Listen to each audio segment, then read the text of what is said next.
आज के इस लेक्चर में हम लोग डिस्कस करने वाले हैं एक बहुत ही इंपॉर्टेंट पोयम को जिसका नाम है डेथ बी नॉट प्राउड, मतलब मृत्यु तुम घमंड मत करो, और इसको लिखा है जॉन डन ने। देखिए, जब मैंने आप लोगों को जॉन डन की बायोग्राफी पढ़ाई थी तो मैंने उसमें बताया था कि जब जॉन डन अपनी लाइफ के लास्ट फेज में पहुंचने वाले थे तो ये डेथ को भी चैलेंज करने लगे थे। तो इसी में से एक होली सोनेट है, ये होली सोनेट की सीरीज जॉन डन ने लिखी थी, तो उसमें से होली सोनेट नंबर 10 को आज हम लोग डिस्कस करने वाले हैं, जिसमें जॉन डन डेथ को चैलेंज करते हैं। कुछ चीजें मैं आप लोगों को शुरू करने से पहले बता देता हूं, जैसे कि डेथ बी नॉट प्राउड जो है ये होली सोनेट नंबर 10 है। देखिए, ये चीजें आप लोगों से पूछी जा सकती है एग्जाम में, इसलिए ध्यान रखें। और इसको पैट्रार्कल फॉर्म में जॉन डन ने लिखा है। इसके अलावा हम बात करते हैं इसकी रिटर्न डेट की, तो 1609 में इसको लिखा गया है और इसको पब्लिश कराया गया था जॉन डन की डेथ के बाद, यानी कि 2 साल बाद 1631 में जॉन डन की डेथ हुई थी और 1633 में इस पोएम को पब्लिश कराया गया था। देखिए, इस पोएम के अंदर जॉन डन हमें दिखाई देते हैं डेथ के साथ आर्ग्यूमेंट करते हुए। ये एड्रेस करते हैं किसको? इस पोएम के अंदर डेथ को करते हैं एड्रेस, और उसी के साथ आर्ग्यूमेंट करते हैं। उसे क्या बताते हैं? पावरलेस बताते हैं कि तुम्हारी जो पावर है लोगों को दिखती है, लेकिन तुम एक्चुअल में क्या हो? पावरलेस हो। तो हर एक चीज को जॉन डन हमें बताएंगे इस पोएम के अंदर। इसके अलावा राइमिंग स्कीम की बात करते हैं। राइमिंग स्कीम जो है A B B A C D D C E E, ये इसकी राइमिंग स्कीम है। और मैक्सिमम इस पोएम के अंदर जॉन डन ने आयाम्बिक पेंटामीटर का इस्तेमाल किया है। अब बढ़ते हैं इस पोएम की तरफ। देखिए, ये आप लोगों के सामने टेक्स्ट है, बहुत ही अच्छी तरह से आसान भाषा में मैं आप लोगों को समझाने की कोशिश करूंगा।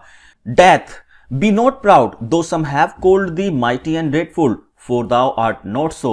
वो जॉन डन जो है यहां पर डेथ को एड्रेस करते हुए कहते हैं कि डेथ तुम अपने आप पर घमंड मत करो। मैं जानता हूं कि कुछ लोग जो है ना तुम्हें बुलाते हैं क्या? माइटी बुलाते हैं, शक्तिशाली बुलाते हैं, क्योंकि तुम्हें क्या समझते हैं? वो ड्रैगफुल समझते हैं। तुम्हें क्या समझते हैं? भयानक समझते हैं। For thou art not so, वो कहते हैं, जॉन डन कहते हैं कि मैं अच्छी तरह से जानता हूं तुम्हें लोग माइटी समझते हैं, तुम्हें लोग ड्रैगफुल समझते हैं, मतलब भयानक समझते हैं, लेकिन तुम ऐसी नहीं हो। फॉर दोज हुम दाउ थिंक दाउ डोस्ट ओवरथ्रो, वो कहते हैं कि जो लोग तुम्हारे बारे में ये सोचते हैं कि तुम उन्हें अपने साथ ले जाती हो, डाई नॉट, वो मरते नहीं हैं। पुअर डेथ, यहां पर देखिए पुअर डेथ कहा है डेथ को ही, और पर्सोनिफिकेशन फिगर ऑफ स्पीच का इस्तेमाल यहां पर हुआ है। तो यहां पर जॉन डन डेथ को क्या कहते हैं? पुअर कहते हैं कि तुम जो हो पावरलेस हो, तुम्हारे हाथ में कुछ भी नहीं है। नोर येट कांट्स दाउ किल मी, तुमने ना तो उन लोगों को मारा है जिन्हें तुम अभी तक अपने साथ लेकर गई हो, और ना ही जब मेरे पास तुम आओगी ना ही तुम मुझे मार सकती हो। क्यों ऐसा जॉन डन कह रहे हैं आगे वाली लाइनों में हमें पता चलेगा, क्योंकि जॉन डन का मानना यह है कि मरने के बाद भी आदमी का शरीर ही तो जाता है, आत्मा तो जीवित रहती है। तो डेथ जो है ना हमारी आत्मा को मारने में सक्षम नहीं है, इसलिए उसे पावरलेस यहां पर जॉन डन ने बताया है। आगे पढ़ते हैं। From rest and sleep which but thy picture be, वो कहते हैं जो हम अपने जीवन में रेस्ट करते हैं या नींद लेते हैं, ये दोनों ही चीजें एक तुम्हारी ही तो पिक्चर हैं, एक तुम्हारी ही तो इमेज हैं। देखिए, जब इंसान गहरी नींद में सो जाता है तो जितनी भी सांसारिक चीजें होती हैं, दुख सुख बंगला गाड़ी, इन सब की चिंताएं से वो मुक्त हो जाता है, चाहे थोड़े टाइम के लिए ही सही, लेकिन वो इन सभी चिंताओं से, इन सभी चीजों से मुक्त हो जाता है। इसीलिए पोएट ने जो स्लीप है, हमारी नींद है, उसे भी डेथ की पिक्चर ही कहा है। मच प्लेजर, और जब तुम आती हो, देखिए जब नींद लेते हैं तो उससे हमें कम टाइम के लिए प्लेजर मिलता है, लेकिन डेथ जब आती है तो वो हमें परमानेंट प्लेजर देती है, इसलिए उससे हमें क्या मिलती है? ज्यादा खुशी मिलती है। Then from the much more must flow, और ये खुशी जो होती है ना, उस खुशी से जो हमें यहां पर सोने से, देखिए हम यहां पर सोते हैं, कुछ घंटों के लिए सोते हैं, तो हमें खुद जो मिलती है खुशी वो कम टाइम के लिए मिलती है, और जो डेथ हमें प्लेजर देती है ना वो बहुत ही ज्यादा मच मोर होती है, बहुत ही ज्यादा होती है। And soonest our best men with thee do go, और वो कहते हैं कि हमारे जो बेस्ट मैन हैं वो तुम्हारे साथ जल्दी चले जाते हैं। जितने भी ईमानदार लोग हैं, अच्छे लोग हैं, उनको तुम जल्दी से ले जाती हो, क्योंकि जो निर्दयी लोग होते हैं ना उनसे तो तुम डरती हो, तुम अच्छे इंसानों को पहले ले जाती हो। ये भी चीज आगे बताएंगे पोएट हमें कैसे।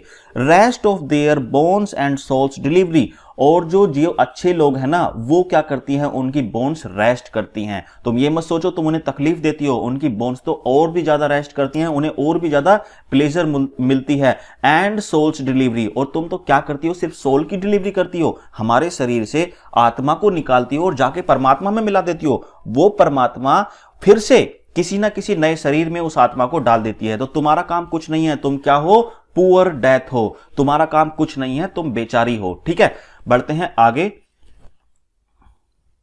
अगला स्टैंजा है, thou art slave to fate, chance, kings and desperate man. देखिए मैंने आप लोगों को बताया था कि जो डेथ है ना क्या है, पावरलेस है। तो यहां पर क्या बताया है, डेथ को स्लेव बताया है।